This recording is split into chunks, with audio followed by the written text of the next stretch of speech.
Morning, Ralph. Good afternoon, Tom. I'm going good morning because we are in Miami on our way to Atlanta on the final step before we get to New York. Is that the Royal We? Yes, we are Englishmen on our way to New York currently. Right, super. We'll double back to that towards the end. I've got some things to show you once we've talked about the matches. Let's not bury the lead. Shall we praise England for a bit? Yeah, that's because none of the quarterfinals would be considered in any shape or form as classics, would they? It was war of attrition more than anything else. Yeah, all four of them were pretty even battles as well. Yes, and two of them with goalkeeper errors thrown in for the winning goals. Yeah, so let's start with my heart did go out to Mr. Harlem, obviously, and his demise from the Golden Boot competition. Yeah, it's nice to be on the other side of being petrified every time the ball goes near that man. But did we hear whether he was injured or not? Because it was a strange decision to bring him off, wasn't it? Yeah, because your best case scenario, taking the best goal scorer off, is you get a draw and you go to penalties, and he's got to be the first name on your penalty taking. Yes. Team. So, I don't understand. No, because even if he had a niggle, you'd still prefer Harlem 80% fit than any of his replacements. Yeah. And that, as they said in the commentary, he didn't use a lot of energy, did he? No, he was conserving. Yeah. Every time I saw him just wandering around, I was absolutely terrified that any second now he's going to turn it on, and he was going to do that 5 to 10 yard burst into the area and put it in the top left hand corner. I mean, to put Haaland in perspective, did I tell you about my fantasy league season last year? No. Me and 4 of the boys did a fantasy league season. Nobody else went for Haaland because he's too expensive and he wasn't worth it by their estimations. As with most fantasy leagues, I've lost interest about a quarter of the way into the season. Missed the January transfer window. Apparently half my squad don't play in an English league anymore. The rest of the boys all played quite competitively, and 2 matches left to go this season. I lost first place for the first time all season, and I fought for first all the way through, with half of my team not being in the English league anymore, purely because Haaland scores so many points every week. So, but on that point, I think if you look at the World Cup in its entirety, I was trying to think whether anyone has actually covered themselves in glory and sort of improved their transfer fee. And the only one that comes to mind now is Bellingham. Oh yeah, he's possibly going to go down as one of the best players we've ever had. Yeah, because all the rest, Haaland, sort of Messi, Kane, they performed to that required standard, but none of them exceeded it. But Bellingham, he's now put himself in line for Golden Boot contention as well. Yeah, I mean, the fact that 2 of the top 5 are English. Yes. And one of the top 5 ain't going to be scoring any more goals anymore because he got burnt out last night. And even Argentina to win 3-1 and Messi not to be on the score sheet raises a few eyebrows. Well, I think that was their first test all tournament. That was their first team inside the top 20, but they had to go against.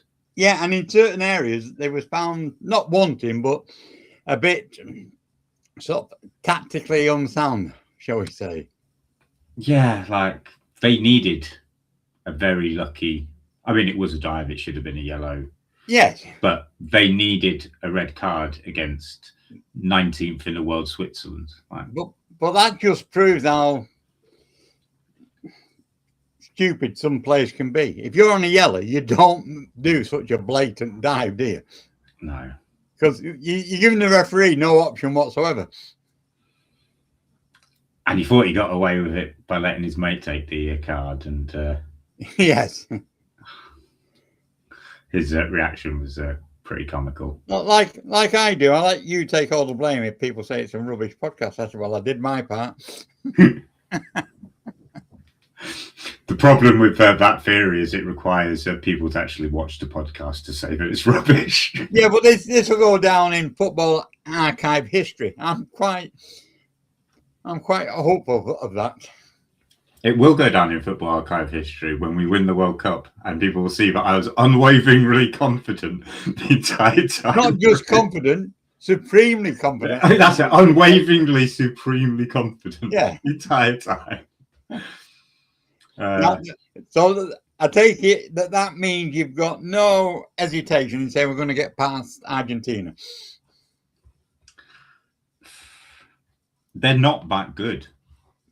They're not, and even France, who I still think is the best team in the competition, has hit a few sort of wobbles in the later sort of rounds.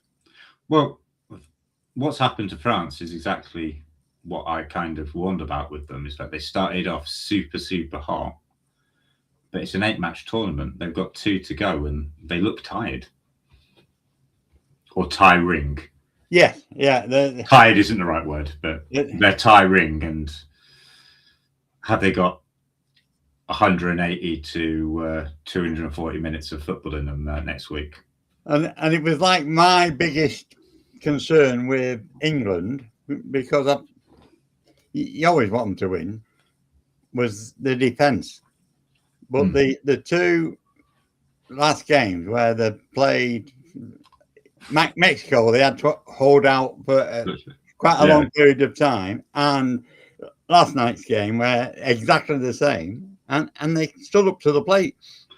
They didn't switch off. Like, No. usually there's that thing of they switched off, and Yes. and there was a couple of seconds, but like it just, the Mexico match particularly, but also last night they turned up. And I think the proof's in the pudding is Ireland got took off.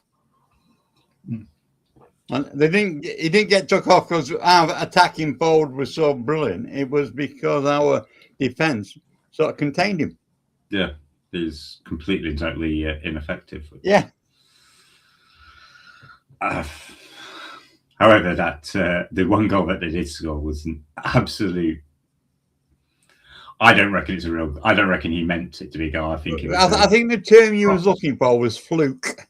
Yeah, like. But it pinged in a cross that the wind took a bit nearer to our sort of woodwork. But he'll never admit it. No, I mean, what's that famous sporting quote? The more I practice, the luckier I get. Yes, yeah, and it's the same with. I mean, Bellingham 2 goals. His first one was great individual goal, great cross into him in the first place, but then in the penalty area to beat 3 of their players and then slot it in that bottom right hand corner. The second one, his reactions were superb, and he was involved in setting Kane up for which the initial shot. Which once again, a VAR, it was right, but it was marginal, and it was a good finish. But that's the thing, like VAR against us. Oh yeah, you got to make sure you check that. Anything that potentially could be in our favour, nah, it's all right. That's definitely a no. Yeah, and even if it comes back as a no, at least you give us the decency of checking. Yeah, it's perhaps we're saving all our fortune, VAR fortune, for the semis and final. Oh yeah, because I can see FIFA officials siding with us over Argentina all day. Yeah, unless Trump decides to do an economic deal with Argentina. He has far too much influence with the president of FIFA. I'd ask for his Peace Prize back if I was him. We nearly made it an entire half hour without getting political. Well, since he's had the Peace Prize, he's near enough invaded Venezuela to sort of kidnap their president. He's having sort of war of worlds with Iceland. Iraq, he's done 26 peace proposals, and each of them have failed.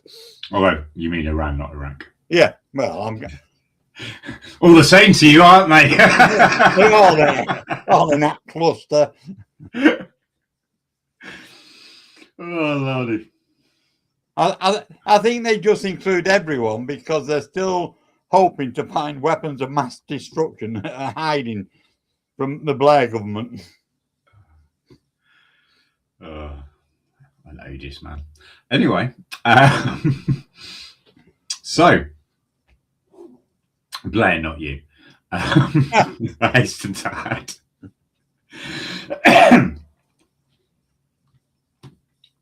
So it's down to 2 matches.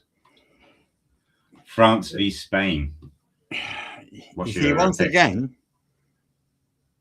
they was touted as in some people, that they was the joint favourites at the start to lift it. And they both, as you say, France are looking a bit leggy, and I think Spain as well. They've actually had their defence sort of broken now with that goal.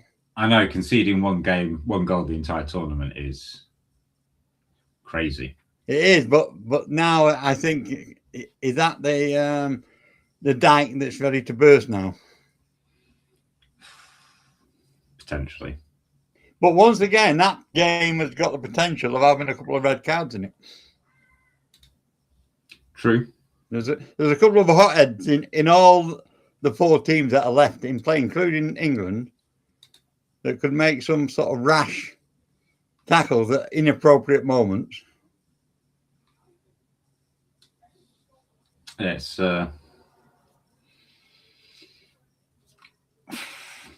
You still got to fancy France over Spain, but yes, but once again, I could see that going extra time. Yeah. The one redeeming thing about the Switzerland-Argentina match, just to go back to England for a second, was if we had to do extra time, I'm glad that the Argentinians had to do it as well. Like, yeah, it's like I was thinking yesterday. It's France and England. They've got a sort of mirror sort of event taking place. Mbappe was there queuing for being challenging for the Golden Boot. And Belly has sort of crept up and sort of near enough sit alongside him. Kane was a queuing for the Golden Boot. Bellingham has now crept up and is sitting alongside him. So I think there may be some egos that will come into play somewhere along the line. I mean, one thing that I think is reassuring from the England perspective is Kane's England captain first and foremost. Like, when they've asked him about the Golden Boot, he said he's not bothered about winning Golden Boot. He's bothered about winning the World Cup with England. And like, ultimately, like, he knows, like, he's won a Golden Boot previously. It doesn't matter if you don't win the World Cup. No, but my one niggling thing with Harry was, and it was demonstrated yesterday with the Norway game. He gets what he perceives to be a foul, which is proved not to be a foul, and he stays on the ground with his hand in the air, waiting for the referee to come back to him. And he should be up and sort of supporting the team in defence. I mean, that first one, he must have been on the ground for a good 45 seconds, a minute. I mean, hopefully, like, Tulsa's got to have spoken to him about that, because... Did you see the 2 interviews? I saw Haaland's interview. And I saw Harry's interview after the Mexico match. But that's all I've seen interviews. Well, the 2 interviews in the after the Norway game with the managers one, and he was having a right go at the interview. Saying it's not about commitment. He said we've got the commitment. We was lucky to win. He said they need to concentrate more and do more. And then they interviewed Bellingham, and they told him what Tuchel said. He said, "Whatever." I mean, to be fair, Bellingham just had like one of the performances of his life. Hopefully, no, but like he said, he said Told him what the manager said. He said, whatever. He's not running on the pitch in this 40-degree heat, is he? He wasn't taking it lying down. Most probably the two best interviews I've seen, I think, in this World Cup. And it proves that the manager doesn't accept excuses. If he thinks we're not performing, and there was areas where we didn't perform and we could have done a lot better. And he's not shy of making changes mid-match to formation and the structure. Yeah, and I'd rather him do comments like that after we've won than do it after a loss and try to make excuses. So everyone in that team knows where he's coming from. Yeah. Right. England. Right. So, what's your score prediction? France, Spain. I think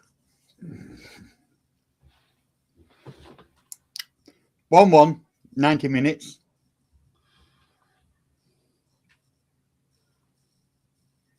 Spain to win 2-1 extra time. Okay. And I'm only saying that because the more pressure you put on France, the more disjointed they seem to become. And like you said, leggy. Yeah, they're getting tired. Yes. And they are easily frustrated, even when they're not tired. So yes. Just takes them to sky a couple of balls, and then their mental game is probably the weakest of the four remaining teams. Yeah. They're great when they're leading from the front. Like player-wise, they're probably the strongest of the four remaining teams, but mental, they're the weakest. But having to come back, if the opposing team scores first, they always look a bit jittery. Meanwhile, Argentina are probably the weakest team player-wise, but the strongest mentally because they've got 5 officials and 3 in the VAR box on their side. Yeah. So there's a lot of shoulder to take that burden, is what I'm saying. Yeah, I think it's and they've also Argentina that they've got the issue with Messi's age as well, I think. Yeah, he'd like to go out on a high and sort of, but I think that, as you say, the pressure on his shoulders as an individual member of that team is immense. So, what you're saying, England, Argentina scoreline? Well, I'm saying I'm supremely in fact, I'm extra supremely confident that we're going to win in 90 minutes. I'm with you on that. I don't think we'll need extra time or... No. In fact, I think extra time and penalties probably plays into Argentina's hand. Argentina because they like to stretch out and make games frustrating. Yeah. But I think most probably, and I could make myself look like I'm pretty prat now, but I think 3-1 England after 90 minutes, Bellingham getting another brace and a potential hat-trick. Wow. I was going to say exactly the same scoreline. There we go. So, 3-1. We needn't bother playing that match now. Yeah, let's just... You've got 2 chalk it up into the record books and give us a couple of extra days rest. Yeah. You'll love to see it. Oh, lordy. Right. Obviously, the only point is, I think Tuchel has left it too late now to blood any of the players that he's not already given playing time to. I'm back on my soapbox with Manu. No, but I'm saying you can't bring him in any shape or form now because he's not had any playing time. Yeah. So half your substitute bench is out of the equation as far as I'm concerned. Yeah, unless it's like absolute emergency. Yeah. So but we won't need it. He's got his 14, in fact, I 15 think guys. I think we can play the next 180 minutes without using a sub as well. We're that good. Yeah. Right, we're going to try and use some technology. There's a couple of things that I've seen that struck me as amusing that I thought I would share with you. So let's see if this works. Oh. You know, when you make comments like that, we're going to use some technology and a few things I'm going to share with you. It'd be more effective if Sarah came in with a clipboard and passed it to you and then disappeared out of frame. Like breaking news. Yeah, I mean, with the heat wave, Sarah is barely doing anything other than lying down for long periods of time. Which is another way of saying you're scared of asking her to do it. I understand that. Go on. Here's our first video. We've got some footage of the Norway fans on their way home after yesterday's match.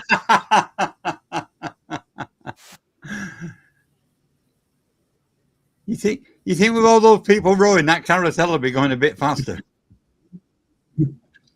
I don't think they're really trying. No. So yeah. Oh, that's cracking, Tom. Don't tickle me a lot. And checking in on. We've got a referee for the match. I also quite like this guy's linesman. Who's in the VAR box? General Belgrano? No, Turing.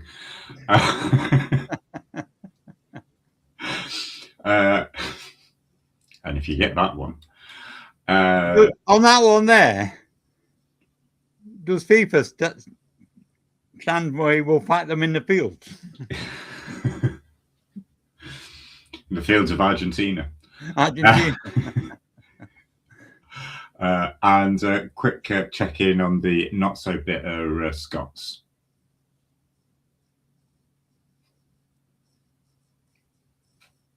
No, I can't lie. I'm getting scared they're going to win this thing, and it's not a world I want to raise my daughter in, to be honest.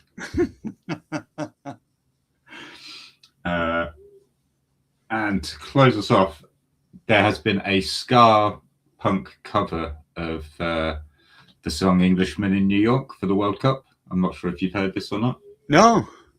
But I thought I'd play a little bit of it to you because, again, it's a nice party summery song, and I think we could be hearing it a lot over the next few weeks.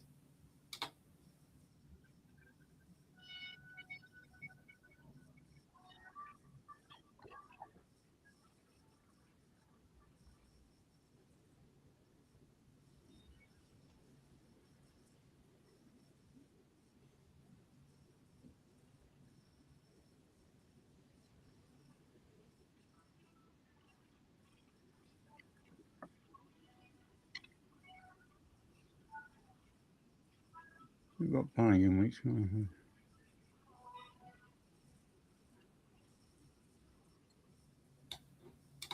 Like it all on people where you crumpet.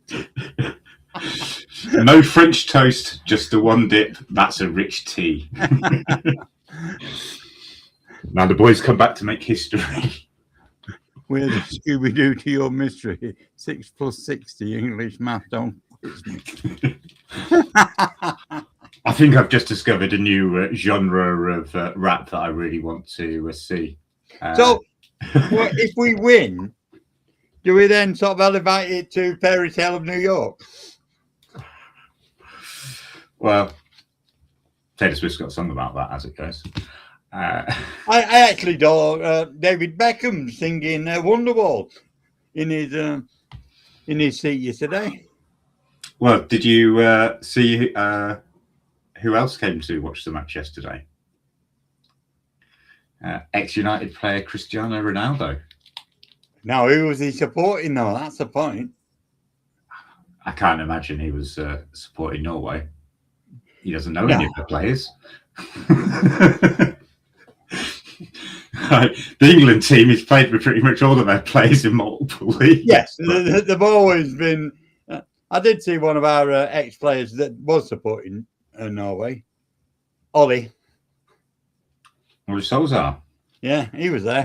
No, as I say, and I thought, well, yeah, you're allowed to wear a Norwegian shirt, you traitor.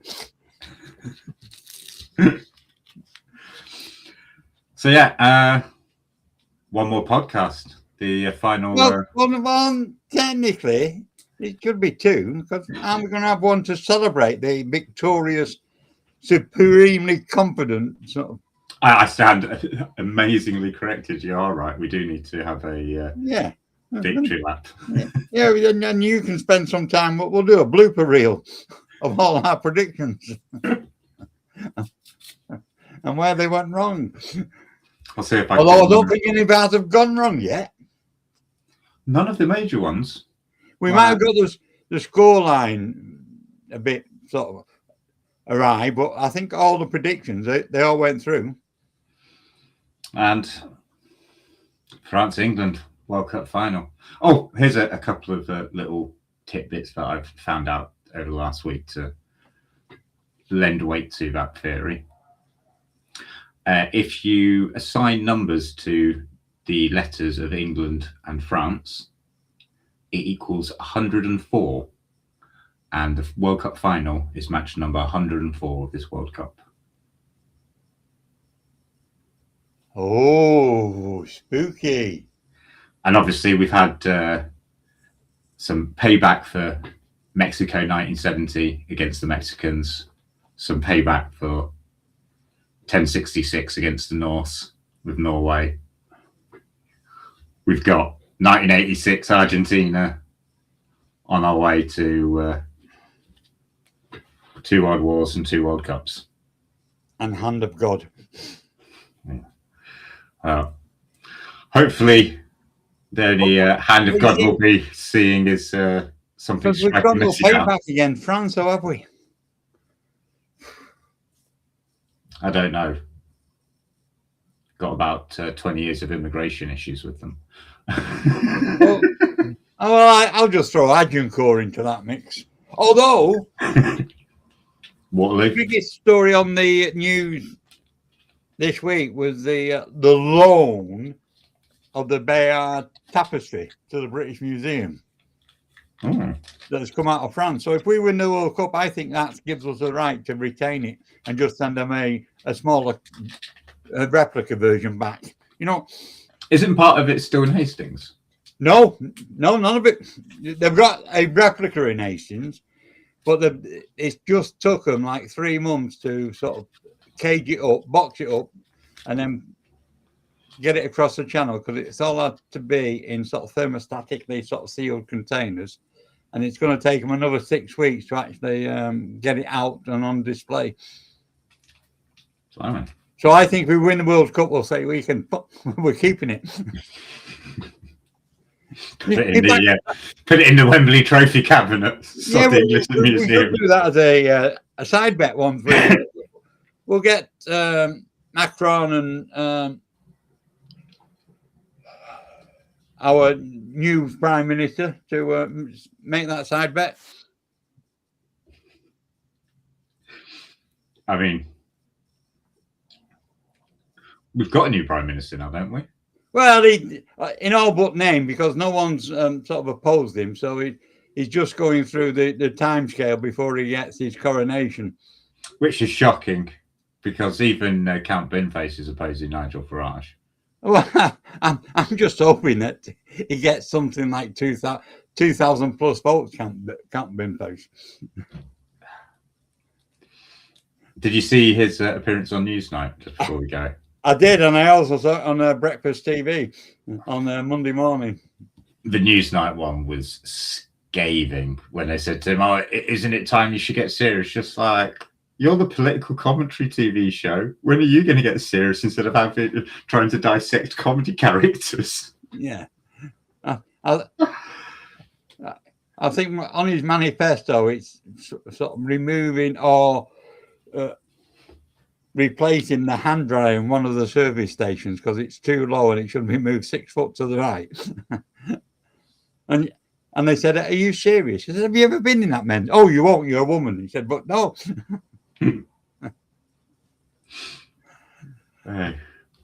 He's your kind of politician, I think, Tom. I don't know. It seems like all the Labour lot are claiming him as one of theirs. So. Weird flex. But anyway, the football podcast has descended into political mayhem. So maybe well, I prefer political satire. Thank you, and mayhem. The problem with satire is it's really difficult to do in this day and age because the world's crazy. Well, it's not in my dictionary, Woke, so I just ignore it. Well, it has been a pleasure as always. I will see you on Sunday, presumably, for our penultimate. Because let's face it, who cares about previewing the third versus fourth match? Yeah, and if the worst comes to the worst and I have to wear a black armband on Sunday, I'll still turn up because we'll take it on the chin. But not a chance that's going to happen. Supremely confident. Supremely confident. Star number 2 incoming. Yeah, in fact, that could be the celebration meal for them after the match. Chicken supremely confident. I'll instruct Sarah to start researching how to cook me that. Don't worry, we'll send the portion over. Thank you very much. Well, you have a good week, Tom. You too, Ralph. And don't forget, if the 3-1 scoreline comes to fruition with a Bellingham hat trick, I want it in big sort of neon lights for the Sunday podcast. Thank you. Happily. With an arrow pointing down to me saying, this man is a genius. I'm not sure we got the budget for that, but we'll look into it. All right, then. All right, thanks, Ralph. Take care. Cheers, Tom. See ya. See you next week. Bye. Bye.